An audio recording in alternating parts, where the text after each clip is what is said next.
E nós iremos com ele. Como diz a música, a gente não pode esquecer. A gente nunca deve esquecer o nosso objetivo aqui na terra. Oremos. Maravilhoso Deus, grandioso é o teu nome, Senhor. E grandioso é o Senhor na nossa vida.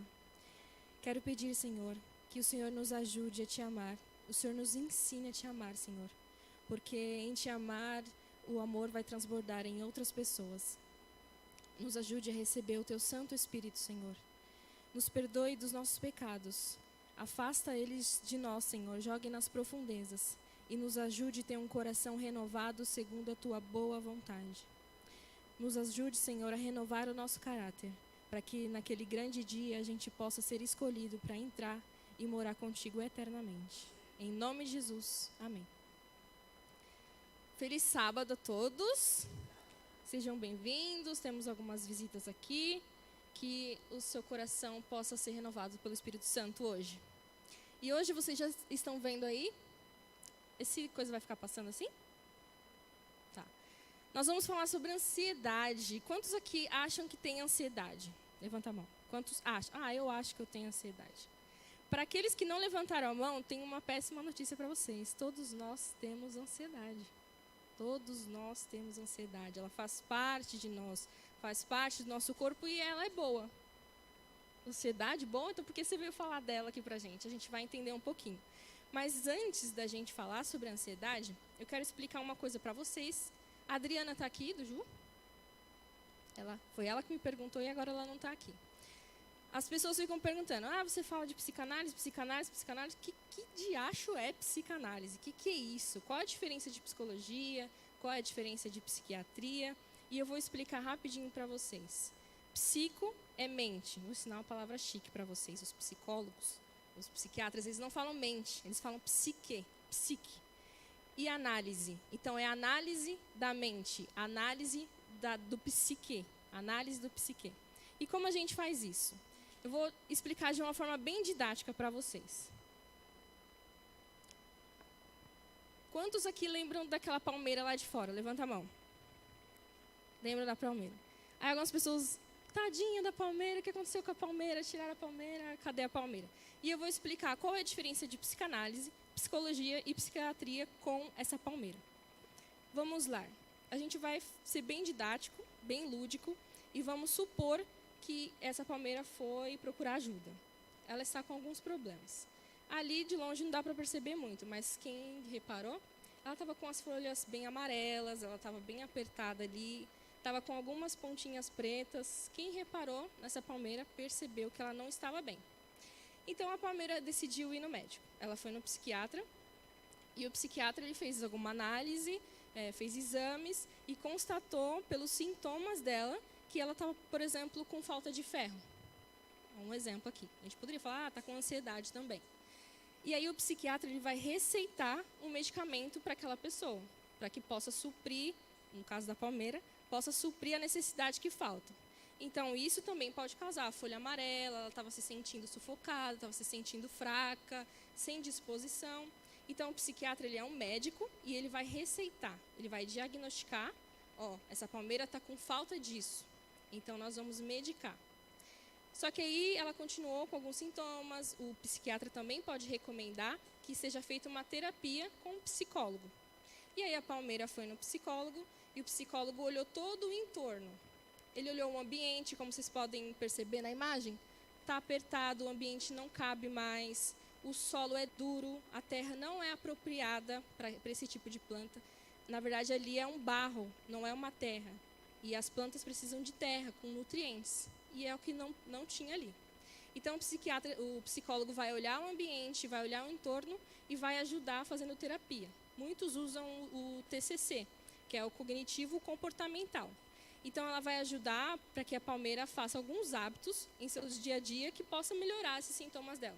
Então, o psicólogo pode falar, você precisa sair desse ambiente, está muito apertado para você, você pode ir muito mais, porque a palmeira tem 4 metros, não sei, não sou botânica, nada disso. E ali ela estava muito apertada, ela não estava com espaço para crescer.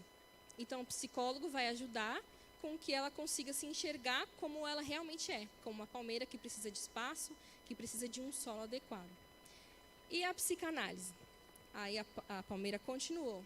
Eu fiz tudo isso, eu estou tomando remédio para ansiedade, eu estou fazendo o que a psicóloga passou, mas eu sinto que falta alguma coisa ainda. Eu estou fazendo tudo isso que me recomendaram, mas eu sinto que tem alguma coisa que me impede. Mesmo o psicólogo tendo falado para eu fazer essas coisas, eu não sinto vontade de fazer essas coisas. E aí que entra a psicanálise, porque a gente vai investigar qual é a verdadeira causa, o que está na raiz. E a Joelma e eu, quando identificamos que essa palmeira estava no lugar inadequado, a gente decidiu tirar. E tirando, quando a gente começou a cortar, a gente viu que por dentro estava cheio de fungos, ela estava doente. E aí realmente ia precisar tirar toda aquela palmeira. E aí o meu irmão veio aqui, o Juliano também veio aqui, e a gente conseguiu tirar com muita dificuldade. E tirando a raiz, com toda a dificuldade, que foi um dia bem trabalhado, a gente percebeu que o solo realmente era inadequado e que a raiz já estava por baixo aqui da igreja, por baixo ali da sonorização. Ou seja, ela não estava no lugar adequado realmente. E pior, o solo não era terra, mas era entulho. Ou seja, não tinha nutriente nenhum para que ela pudesse crescer. E é por isso que ela estava doente. Então, nisso da gente investigar, a gente foi investigando. E quando a gente chegou lá na raiz, a gente percebeu que ela estava no lugar adequado, que não tinha nutriente, não tinha como ela crescer. Então, a psicanálise, ela investiga, ela vai na raiz. E como que ela faz isso? Através de atos falhos. Sabe aquele famoso do Chaves, foi sem querer, querendo? Isso se chama atos falhos. Quando a gente faz aquela coisa sem querer fazer, quando a gente fala aquilo que não quer fazer. Eu me programei, eu estudei tanto para um concurso público, chegou no dia, eu perdi a hora e aí eu perdi a prova. Será que realmente você queria fazer aquele concurso? Isso se chama atos falhos. E aí a psicanálise vai investigar isso. Outra forma de analisar é através das expressões. Até na sala ali a gente falou, olha, ele não está querendo falar, dá para perceber pela expressão corporal dela. Outra forma é através dos sonhos. O sonho do meu marido é que eu pregue sobre sonhos. Um dia a gente pode falar sobre sonhos. E os sonhos contam muito sobre a nossa vida. Muitos sonhos, principalmente quando a gente está passando por algum sofrimento, alguma dificuldade, revelam qual é o verdadeiro significado. E o último, que é o principal, é através da fala. Mas eu vou no terapeuta, mas eu não sei o que falar para ele. Não se preocupe. Quando vocês vão na fila de um banco e encontram alguém lá na fila do banco, vocês podem até começar a falar que está muito frio. Mas acaba no final da fila a pessoa falando sobre os filhos, sobre o marido, falando sobre suas dificuldades. Né? Na Bíblia diz que a boca fala do que está cheio o coração. Então, ainda que a gente comece a falar sobre qualquer coisa do dia a dia, a gente vai acabar falando sobre aquilo que mais fere, aquilo que está em mais dificuldade. Então, a psicanálise investiga principalmente através da fala. Disso, da gente conversar, que é o que muita gente não gosta, né, de ir na terapia para conversar. É nisso que a gente vai conseguir investigar qual é a verdadeira causa. Entendidos? Psicanálise. E hoje nós vamos falar sobre ansiedade. O que é a ansiedade? É um mecanismo, vou falar até de defesa natural do nosso corpo. O que acontece? O nosso cérebro ele trabalha para a nossa felicidade. Ele quer que a gente fique bem. Então, a ansiedade ela tenta prever algumas coisas que podem acontecer de ruim conosco para que a gente esteja preparado. Aí a gente pode decidir se a gente luta contra aquilo ou se a gente foge. Esses dias atrás, quando o Diego e eu estávamos saindo da igreja, a gente passou ali pela rua do Maria Aparecida à noite. E ali é uma rua bem escura quando não tem ninguém saindo da escola. E aí a gente estava quase chegando no final, bem na frente da escola mesmo, e aí um motoqueiro para bem na nossa frente. Ele atravessa, o Diego e eu, e imagina um motoqueiro à noite, no escuro. Então o motoqueiro para na nossa frente, e naquele momento eu reagi, não, na verdade não agi, né? Eu travei assim, e o Diego foi, depois eu conto a parte do Diego, sempre falo do Diego. E aí vem o primeiro, que você vê assim, um cara numa moto, de noite, o que você pensa? Assalto. Mas, felizmente, era o meu irmão. Era o meu irmão. O meu irmão, ele é muito carinhoso, assim, ele é muito amoroso. Então, ele viu a gente passando, ele entrega pizza numa pizzaria aqui do Paraíso, e aí ele queria mostrar o óculos novo dele. Aí ele parou a gente, querendo matar a gente do coração, parou a gente para mostrar o óculos dele. Aí o Diego até brincou, por pouco que eu não dava um soco. Gente, assim, se eu acredito que meu marido ia reagir com o meu irmão, eu acredito no meu marido.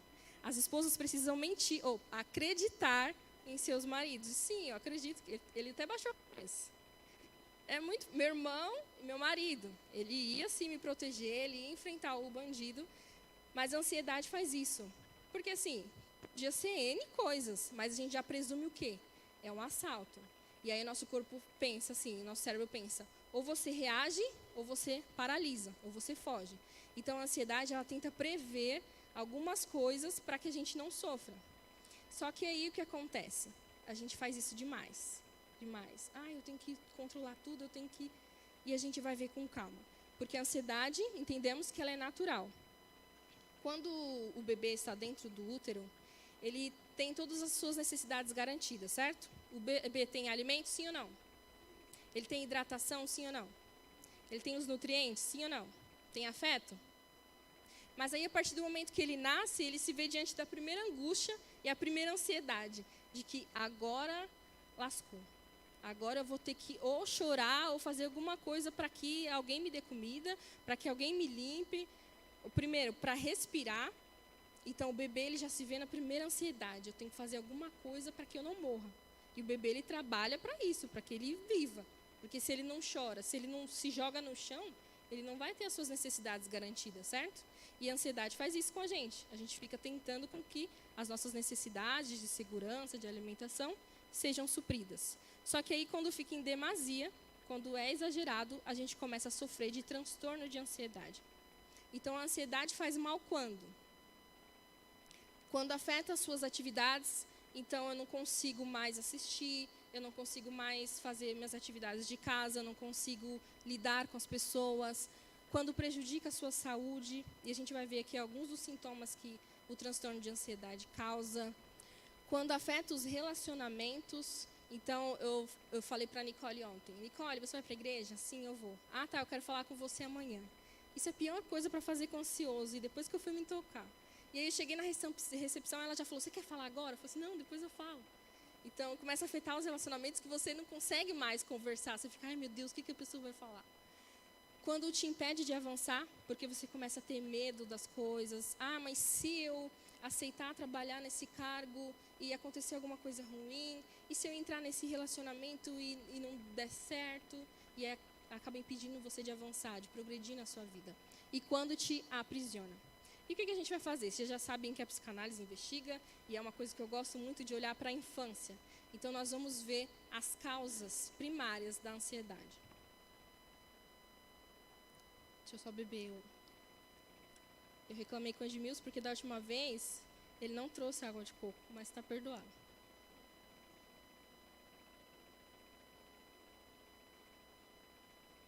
Existem 3 tipos de ansiedade. A ansiedade realista. O que é a ansiedade realista? Eu dei o exemplo para vocês do meu irmão, da moto. Ali podia ser que seja mesmo um assaltante. Por exemplo, a gente sente um cheiro de gás em casa e a gente corre para ver o que está acontecendo porque pode causar uma explosão, um incêndio. Isso é uma ansiedade realista. Então, algo que realmente pode acontecer. A gente sente um cheiro de fumaça, a gente acha que é fogo. Eu até coloquei ali, 2 caras em uma moto, assalto. Então, isso é uma ansiedade realista, que impede, por exemplo, nós mulheres, de descermos num ponto tarde da noite num lugar escuro, porque a tendência é que aconteça algo ruim. Então, essa é uma ansiedade realista.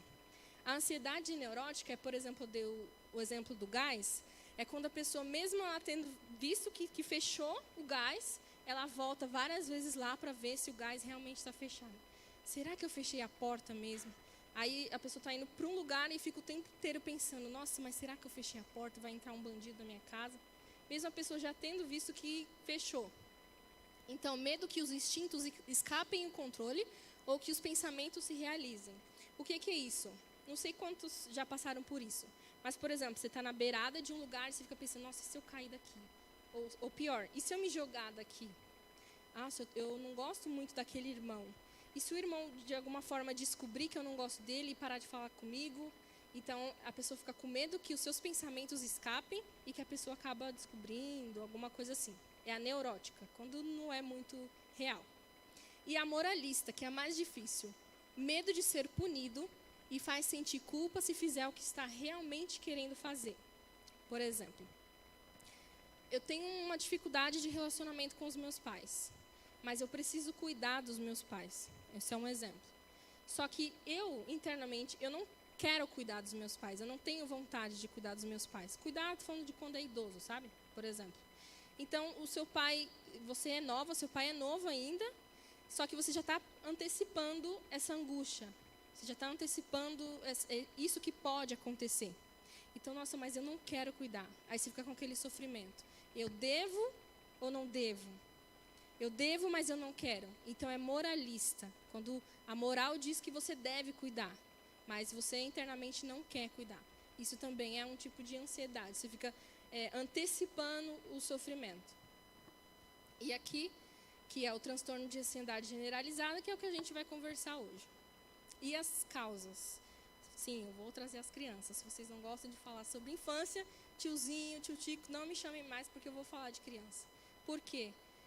Essa fase é super importante. Essa fase é primordial para a construção do ser humano.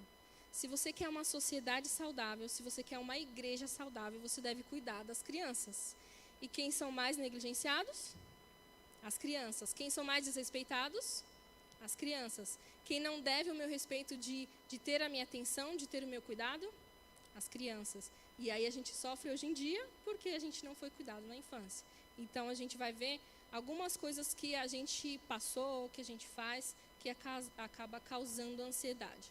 Por exemplo, educação com autocrítica severa. Ou seja, pais que não aguentam ver a criança parada em paz, que fica o tempo todo criticando.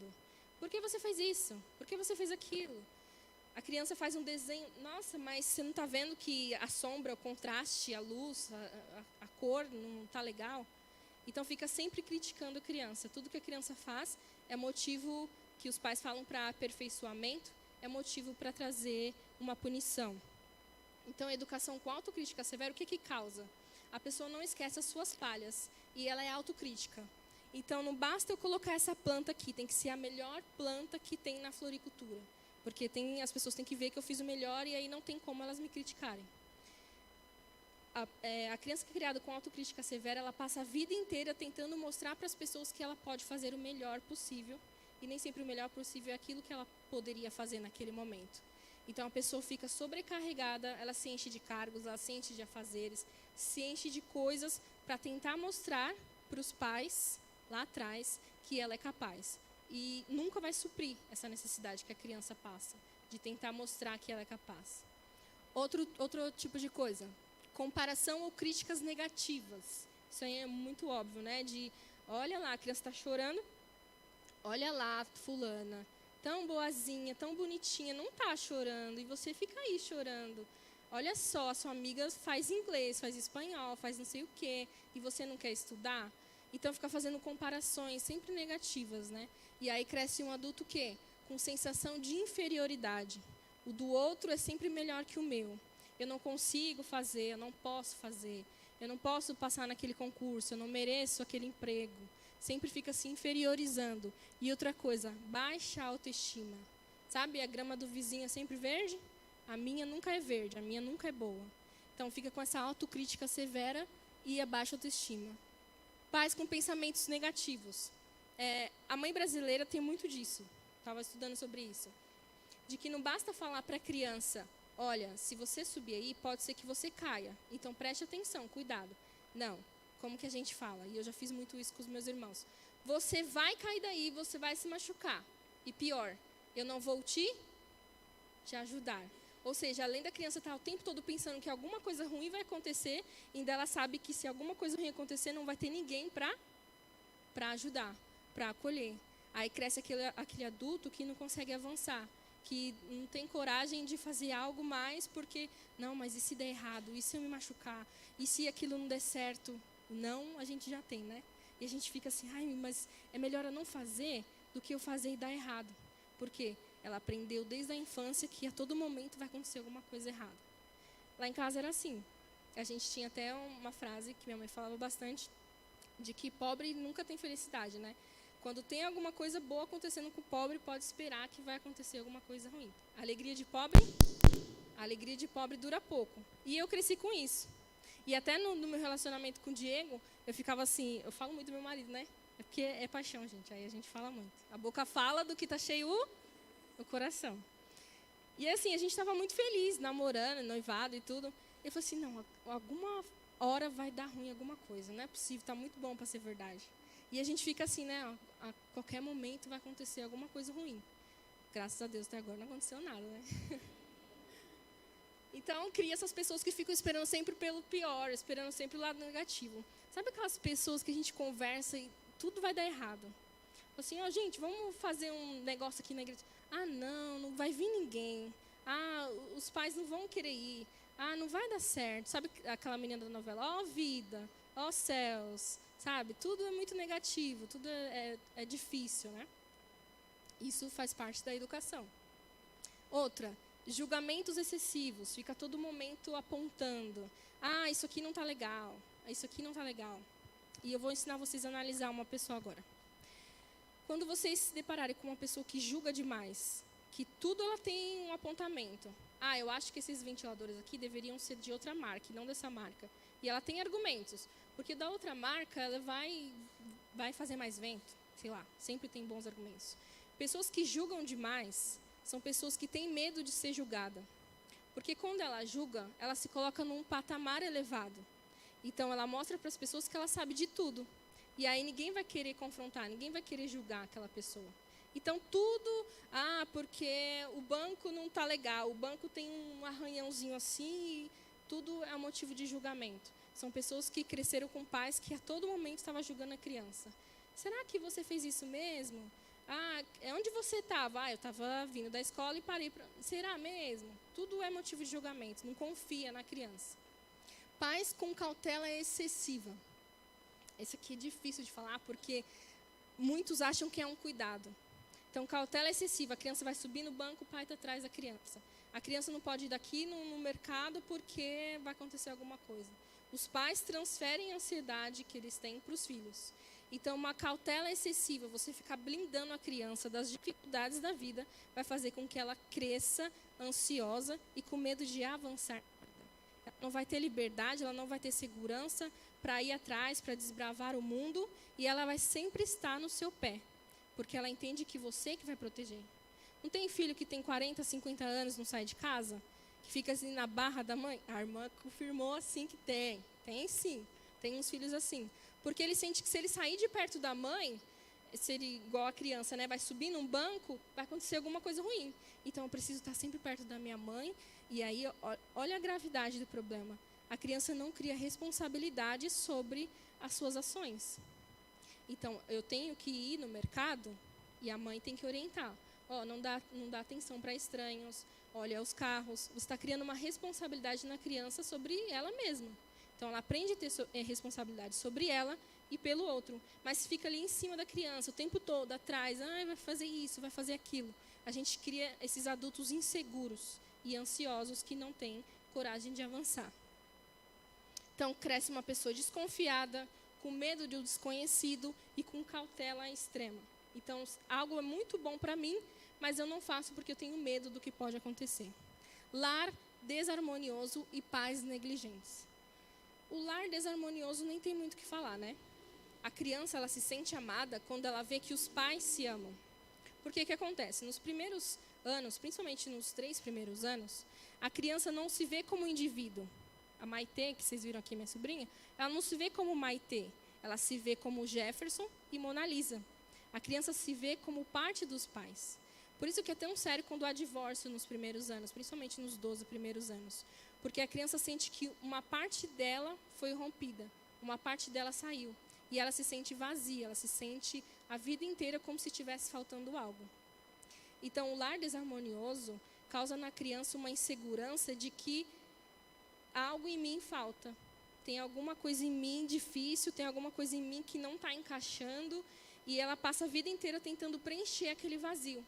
Então, ela vai tentar preencher com drogas, vai tentar preencher com comida, com compras, com outras atividades, porque ela vai sempre sentir que algo te falta, porque algo foi rompido. E aqui entra também nos pais negligentes, que não cuidam da questão emocional da criança. Porque assim, a gente pensa em pais negligentes, Só aqueles que não dão comida e tal, a gente até falou em um outro momento. Mas eu vejo muitas crianças abastadas, crianças que andam com roupas das mais caras, que têm os melhores alimentos, mas que se sentem como órfãs. Por quê? Não basta você fazer, é a sua obrigação dar comida, dar roupa, dar o melhor. Mas a criança ela tem que saber que você ama. A criança ela tem que sentir que os pais se amam e que ama a criança. Então, às vezes a gente vê uma dificuldade com que, nossa, meu filho não interage comigo. E aí eu até perguntei uma vez para uma criança, você sente que você é amada? E essa criança me respondeu, não, eu não sinto.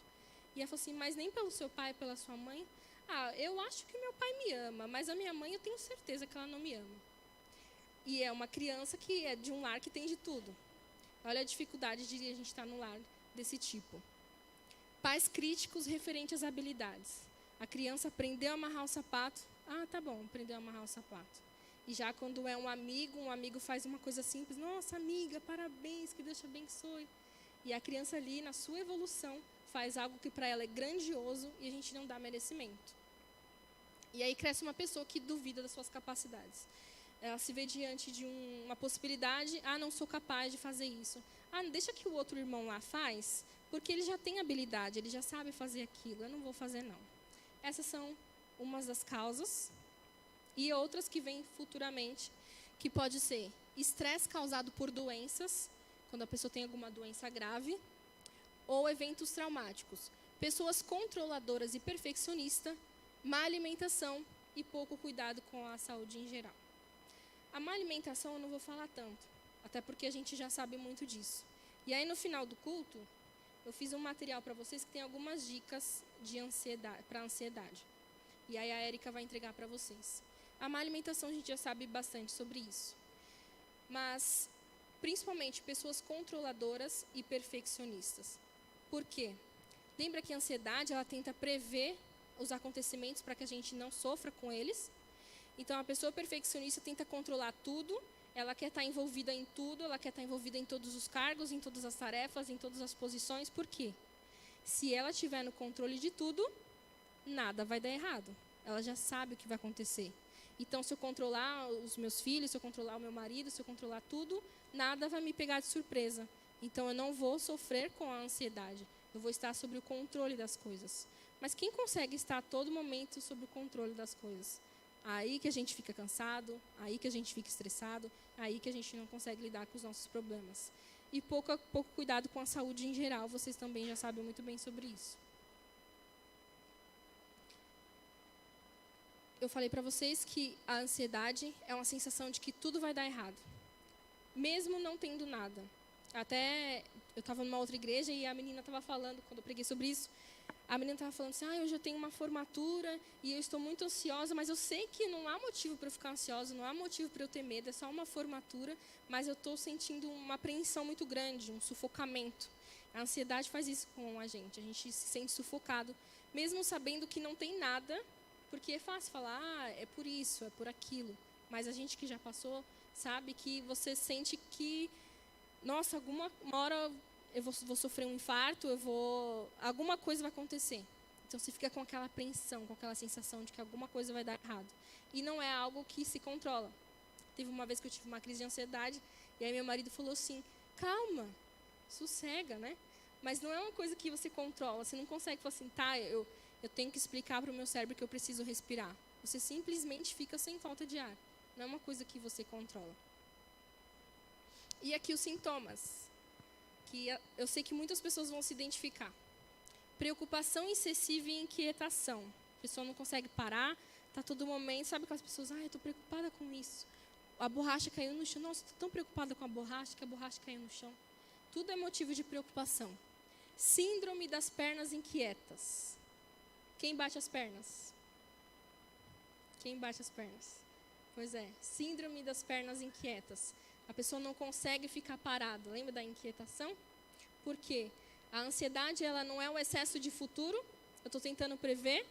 Então, eu estou falando para o meu cérebro que eu preciso de energia para lidar com aquele problema. E a gente fica sobrecarregado de energia.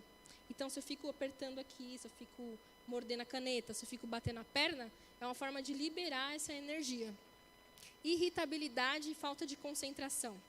E igual a gente falou na lição hoje. A gente lê o versículo, lê a lição, lê aquele capítulo e não consegue se concentrar. O que foi que eu li mesmo? Aí você volta, vai ler de novo, porque não consegue se concentrar. Porque você está sempre pensando no futuro. Aí, se você é dono de casa, assim como eu, você está lendo o versículo e o barulho da máquina lá. Aí, nossa, daqui a pouco eu vou ter que ir lá tirar o coisa para colocar no balde para a água sair, e depois eu vou ter que fazer isso, fazer aquilo. Isso é a inquietação e a falta de concentração. Insônia e hipersonia. Então, a pessoa pode dormir menos ou pode dormir demais. Assusta-se facilmente.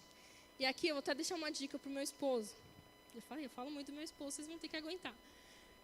Normalmente, quando o Diego chega do trabalho, eu estou na cozinha fazendo alguma coisa. E aí ele chega de fininho. Não, ele não tem medo que aconteça alguma coisa.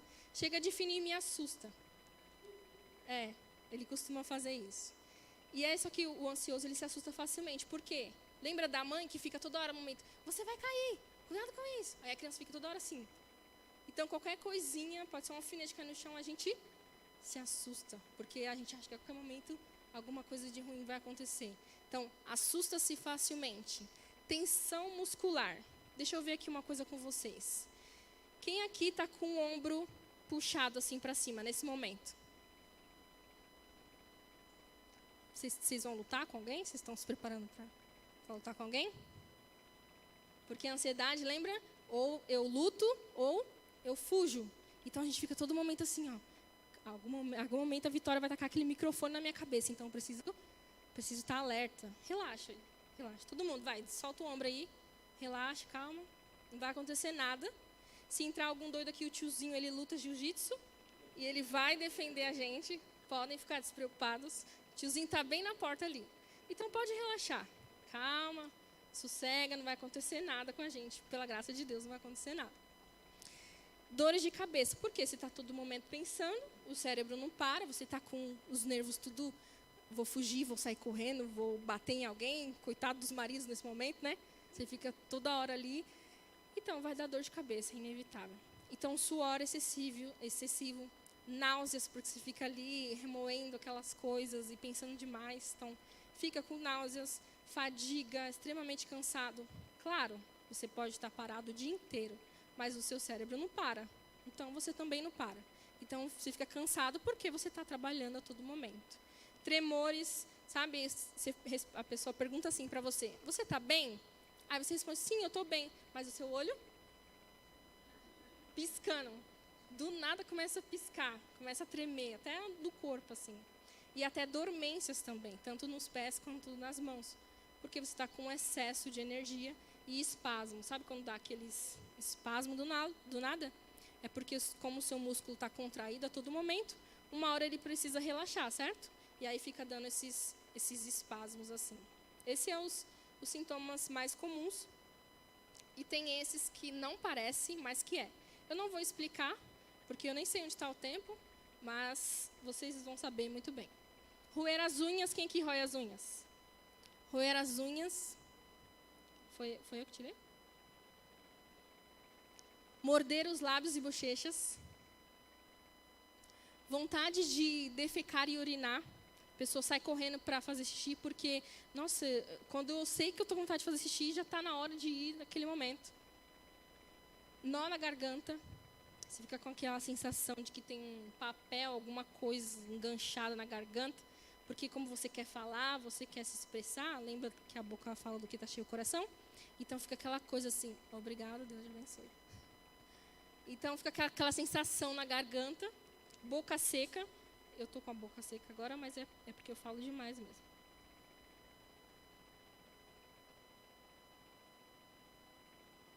Então, tontura e desconforto abdominal, porque seu cérebro não para, ele fica a todo momento pensando, todo momento tentando fugir ou bater em alguém.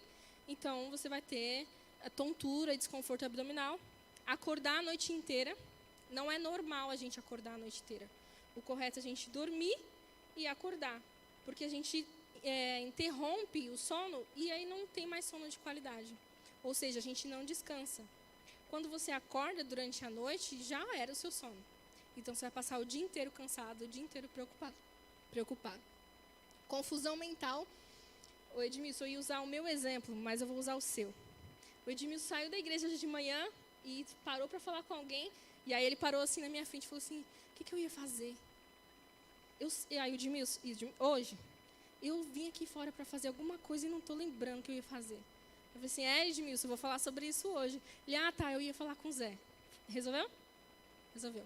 Então, confusão mental. Você fica assim, o que eu ia fazer? Eu faço muito isso. Dormência nas mãos e nos pés, que eu já falei. Instabilidade. Então, os maridos falam que as mulheres, uma hora está com um sentimento, outra hora está com um sentimento. É porque, na verdade, você está tentando lidar com as suas questões e você nem lembra de sentimento, de como você está se sentindo.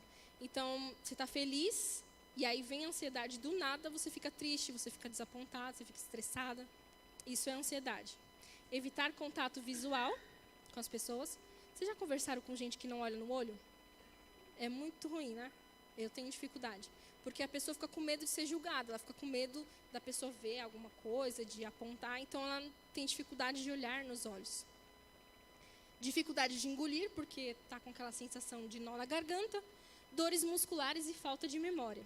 E você aí achando que essa falta de memória é só falta de magnésio. O tiozinho pode falar sobre isso depois. Pode ser falta de magnésio, mas a falta de memória... o tiozinho voltou já. Mas a falta de memória está atrelada com a ansiedade. Porque você não consegue se concentrar em nada, você fica sempre pensando no futuro.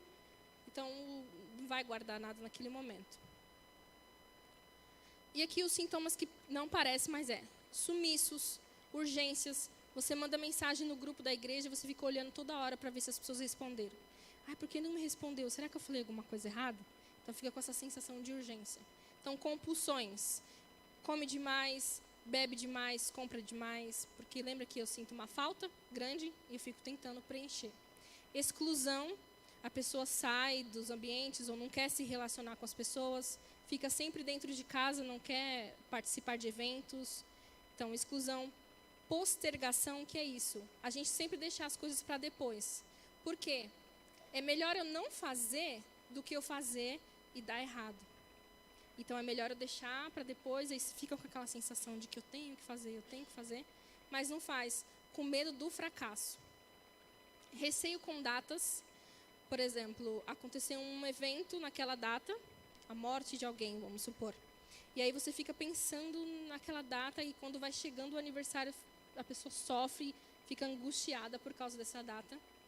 Apego exagerado, tanto com pessoas quanto com coisas. Até a Adri não está aqui, mas ela falou, eu cortei o cabelo, é muito apego. A gente tem que desapegar. Então, apego exagerado com muitas coisas. Tem gente que tem a casa abarrotada de móveis, mulheres de roupa, de sapato, porque a gente tem que ter o controle de tudo, né? A gente não pode sentir falta de nada. Então, eu vou guardar esse parafuso, porque vai que eu preciso um dia. Aí vai que eu preciso na hora que não dá para comprar. Olha como a gente está antevendo as angústias, né? Você vai lá e compra um parafuso, ou parafusa depois o negócio, né? É muito mais difícil do que parece. Cancelamentos. Tio Tico, essa é a primeira vez que eu não pensei em cancelar alguma coisa. Mas o ansioso, ele falou assim, por que eu fui marcar isso? Por que eu fui marcar essa reunião?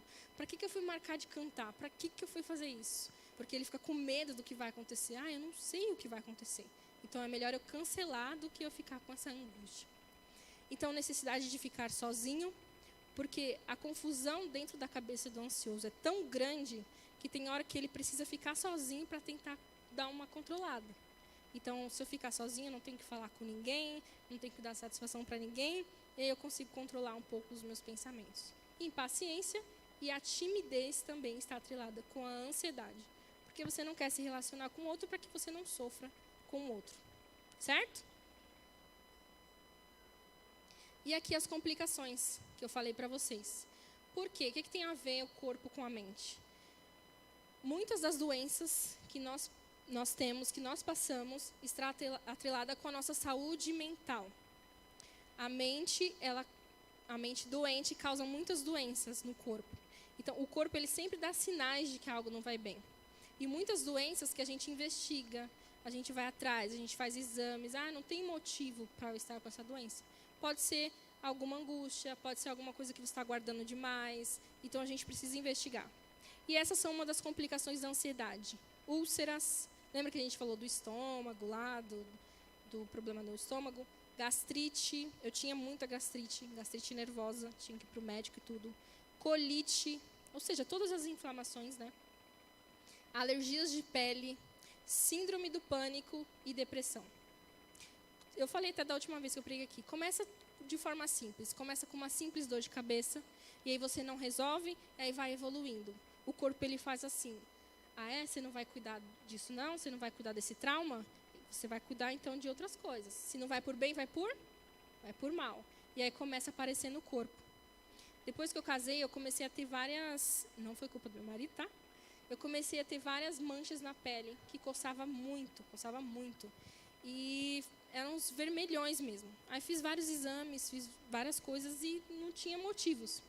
Aí até o médico achou que pudesse ser resistência insulínica. Só que mesmo eu tomando remédio, a metformina, eu ainda continuava. E dava umas crises e coçava demais.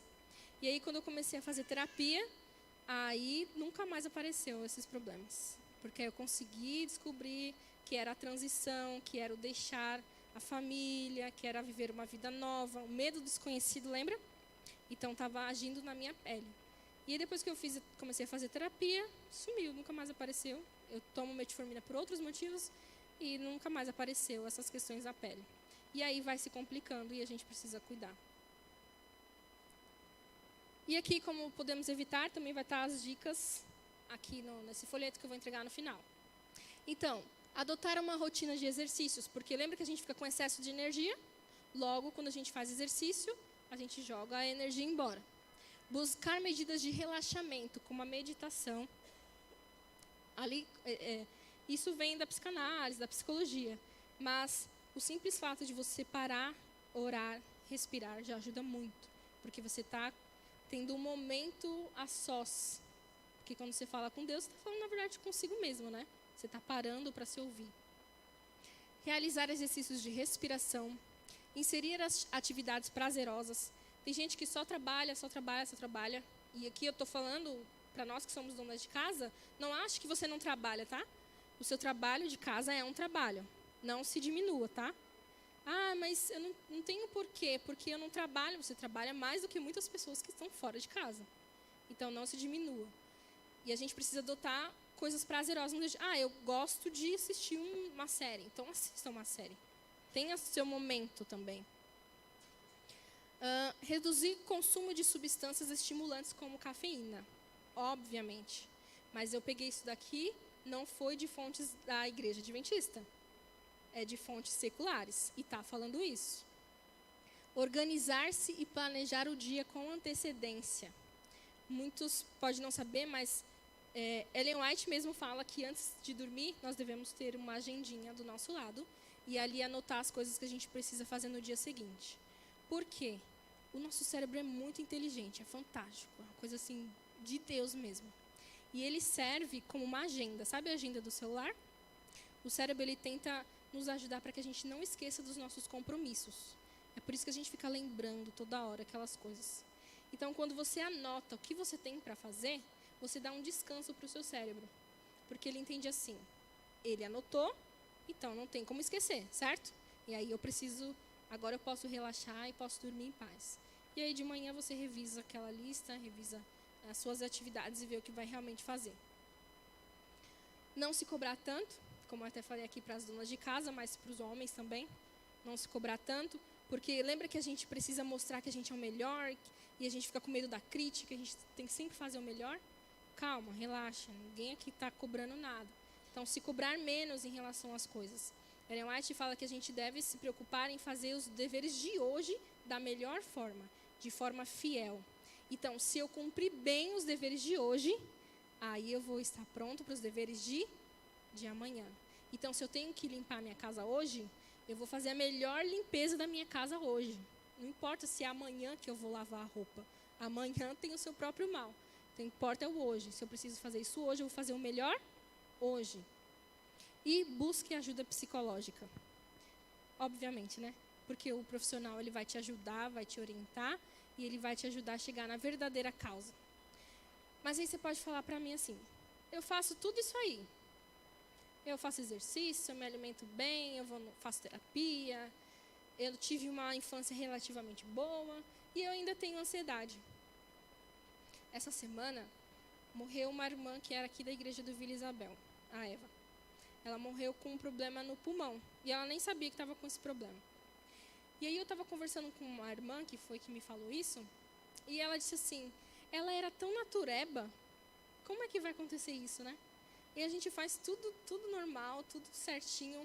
Por que essas doenças ainda vêm para a gente? Por que a gente ainda sofre de ansiedade? Vamos para a Bíblia? Marcos 4, 35 ao 41. Abram aí.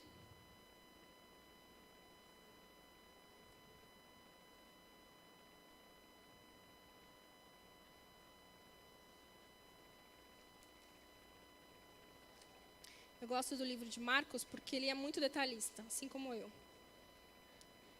Mas essa história vocês podem ver nos outros evangelhos também. Marcos 4, 35.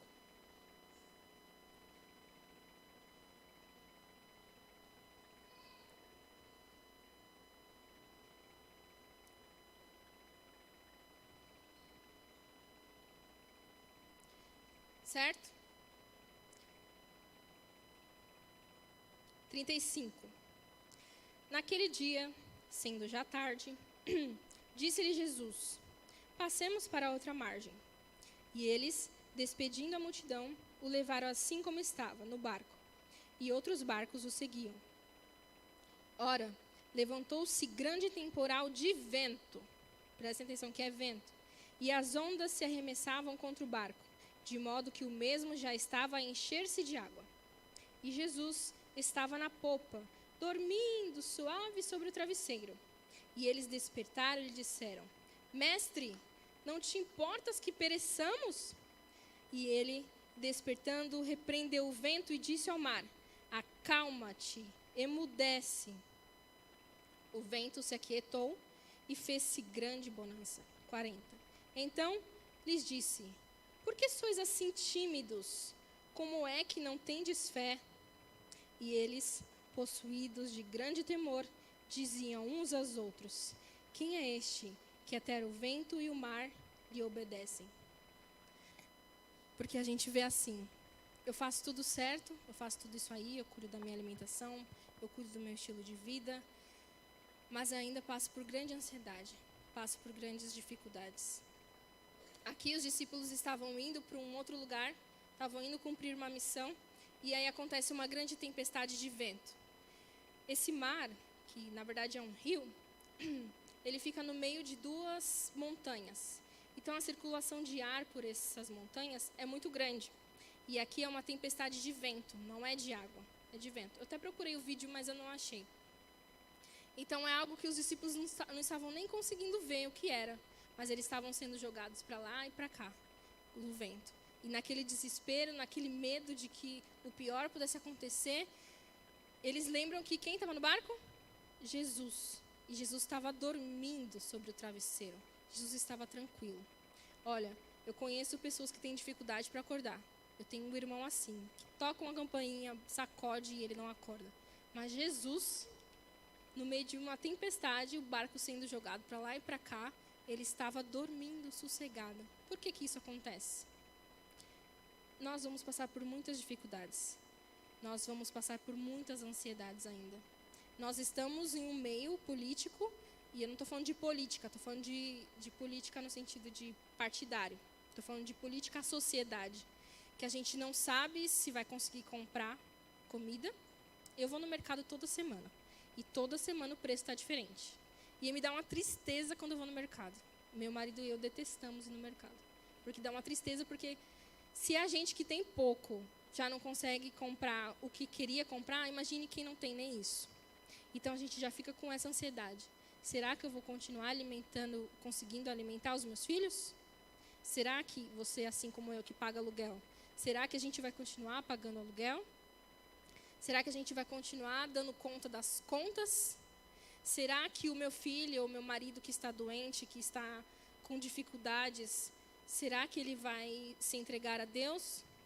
a gente vive com muitas dúvidas, com muitas ansiedades. A gente fica tentando prever o futuro. Mas lembra o povo no deserto?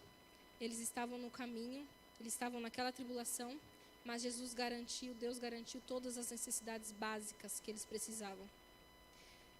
Vamos para Mateus. Mateus 6, depois a gente volta aqui. Mateus 6, 25 ao 34.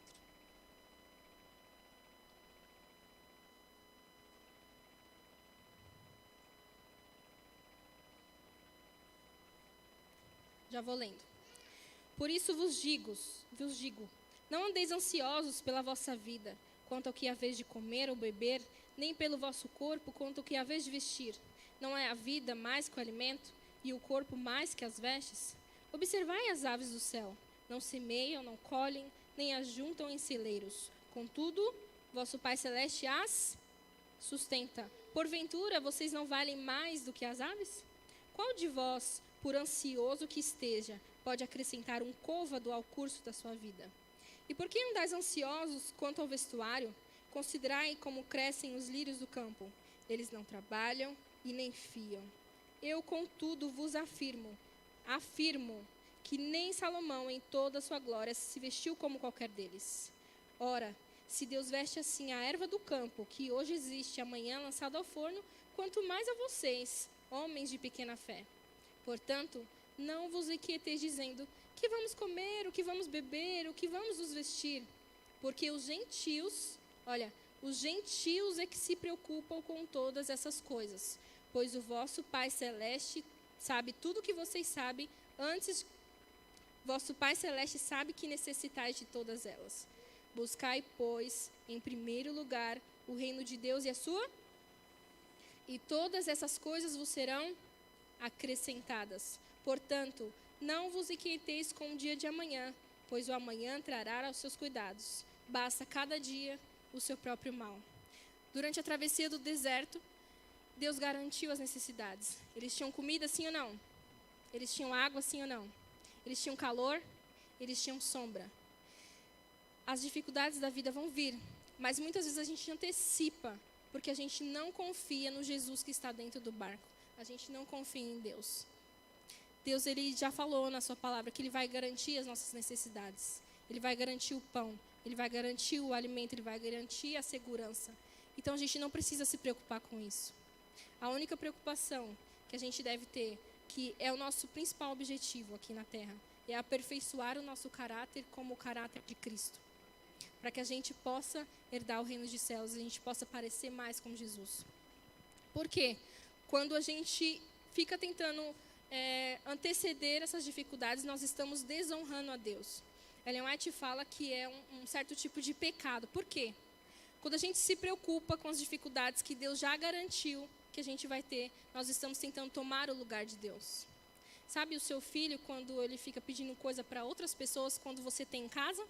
Como, por exemplo, um exemplo bem simples. Seu filho não come o feijão na sua casa, mas come no vizinho. Como você se sente?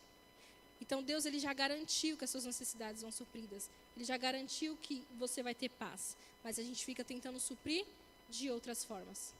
Sabe, quando a gente vem para a igreja, quando a gente conhece Jesus, a gente pede muitas coisas. Mas, quando você pede para Cristo que Ele restaure o seu casamento, quando o seu casamento está quase acabando, e você pede para Ele, Senhor, restaure meu casamento. Ele vai responder a sua oração, mas primeiro Ele vai te dar paz. Quando você pede para o Senhor que Ele tire os seus filhos das drogas, Ele não vai tirar os seus filhos das drogas naquele momento. Ele vai te dar primeiro paz. É isso que Ele prometeu. Eu vou te dar paz. Então, por que Jesus conseguiu dormir naquele momento? Por que Jesus estava tão sossegado? Porque Ele tinha paz, Ele tinha fé. A ansiedade está atrelada à fé. Jesus, Ele tinha um trajeto. Ele sabia de onde Ele veio, qual era a sua missão e para onde Ele ia. É por isso que Ele dormia em paz. Então, nós vamos ter muitas dificuldades nessa vida, mas existem muitas dificuldades que a gente passa porque a gente fica sofrendo à toa. Não se preocupe com isso. A nossa tarefa aqui é aperfeiçoar o nosso caráter. E fazendo isso, nós vamos conseguir transbordar amor para outras pessoas. E vamos para Mateus 11, 28. E eu já estou encerrando. Mateus 11, 28, muitos conhecem de cor.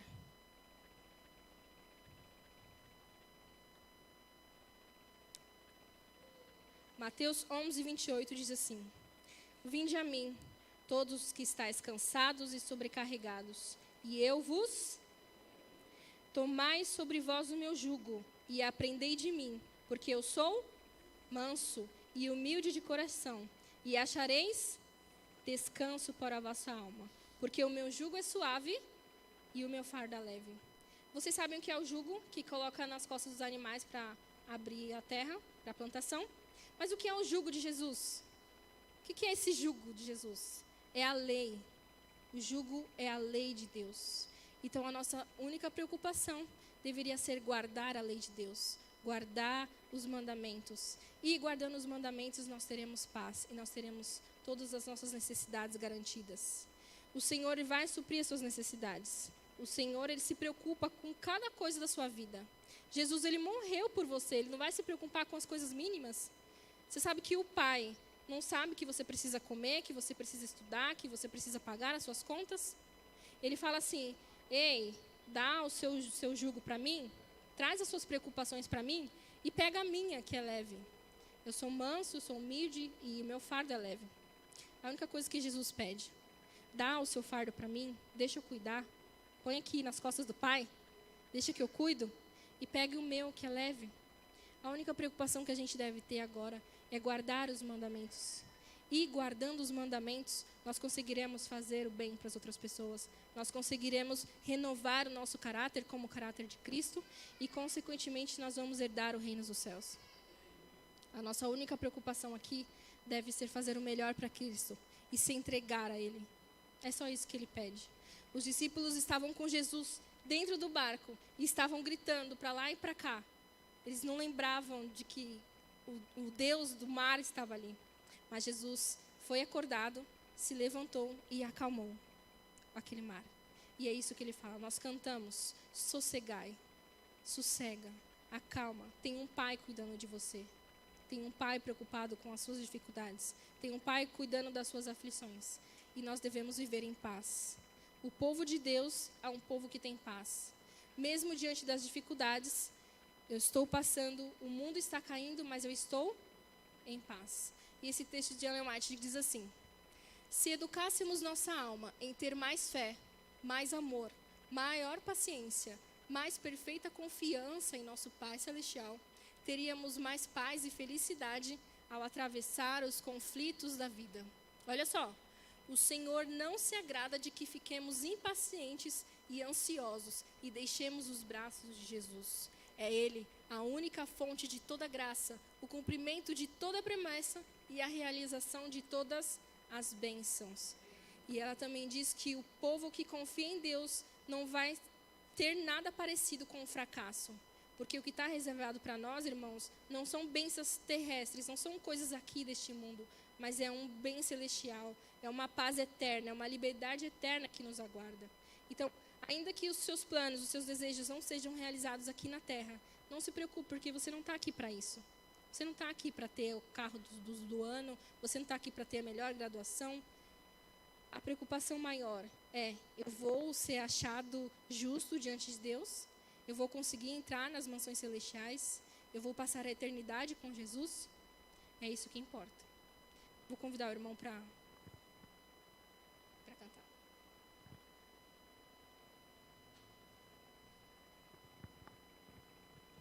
Alô?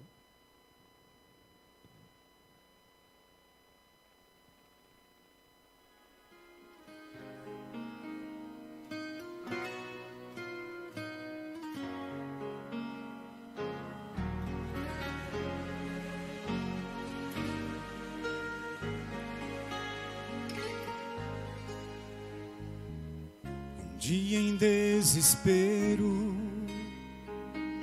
sentia a solidão, só via meus problemas, não via solução. Eu vi alguém chegando, não pude conhecer. disse com carinho: eu só vim pra te dizer. Foi o seu amor que me salvou.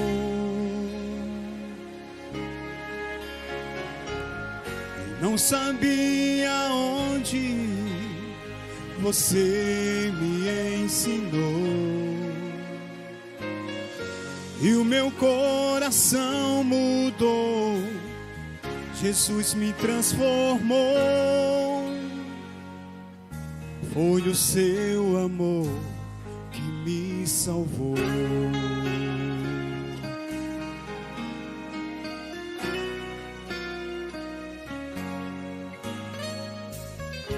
Olhei para aquele homem, então eu me lembrei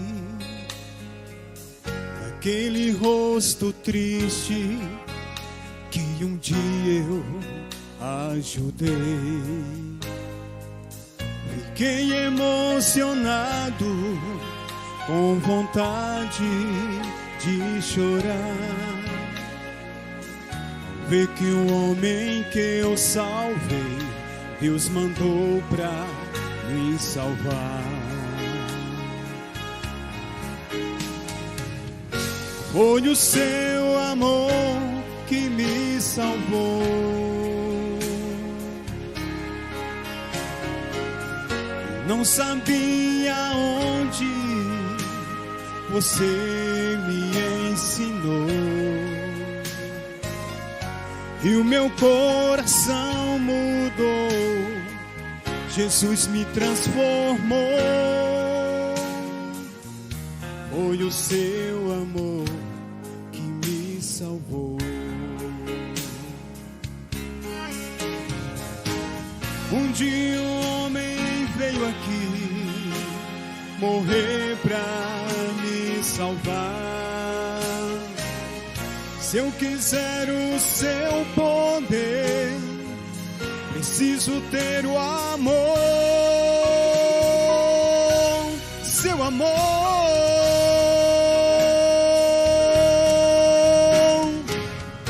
Foi o seu amor que me salvou.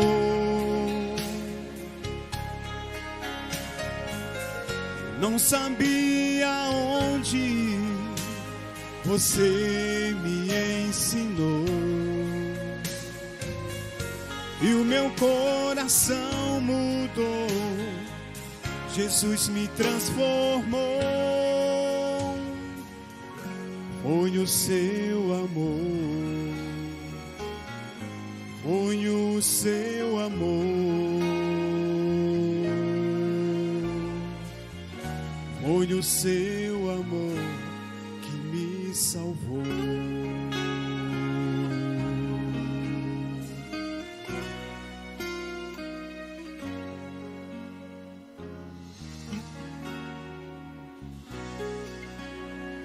Amém. Eu vivia buscando por paz. Alguns aqui sabem que eu vim de um lar bem difícil. Um lar em que não existe paz. E eu achava que eu só sentiria essa sensação de paz, de tranquilidade, quando eu tivesse a minha própria casa. Quando eu tivesse a minha família. Quando eu tivesse as minhas coisas. E eu vivia fugindo de casa para não ter que lidar com essas tempestades, com esses desafios que eu vivia lá. E certo dia eu parei no banco de uma praça, ali no Santa Maria, e eu passei horas e horas sentada naquela praça para não voltar para casa. E o meu desejo era dormir naquela praça. Mas já era tarde da noite e uma menina de 19 anos sentada numa praça não viria boa coisa. E então, com muita tristeza, eu voltei para minha casa. E naquele momento eu estava ouvindo uma música que falou comigo. E a música perguntava assim: de onde vem a paz? De onde vem a paz no meio da tempestade? Como que aquele que confia em Deus consegue ter paz? E aí a mesma música responde: a paz é Jesus. A paz vem de Jesus. E aquilo foi um start na minha vida. Eu entendi que mesmo eu estando naquele meio, mesmo eu estando passando por aquela dificuldade, eu deveria sentir paz, porque a paz vem de Cristo. E se Cristo habita em meu coração, eu tenho paz. E esse amor de Jesus, eu já falei para vocês várias vezes aqui, eu não posso deixar de dizer. Quando eu conheci o verdadeiro amor de Jesus, Ele transformou a minha vida. Então, pode cair o mundo, eu estou em paz. Oremos. Querido Jesus, muito obrigado pelo seu amor, muito obrigado pela sua misericórdia. Muito obrigado pelo seu cuidado, Senhor.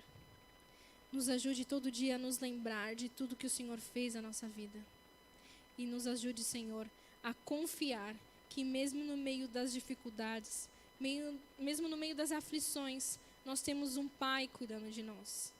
Senhor, ainda que alguns de nós aqui não tivemos um pai e uma mãe que estava pronto com os braços abertos para nos acolher, nos ajude, Senhor, a confiar e acreditar e a sentir que o Senhor sempre está com os braços abertos para nos acolher.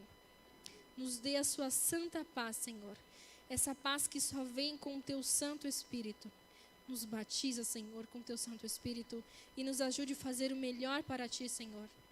Renova o nosso coração e a nossa mente, para que não só a gente herde as mansões celestiais, mas para que a gente passe todos os dias a nossa eternidade ao teu lado, Senhor.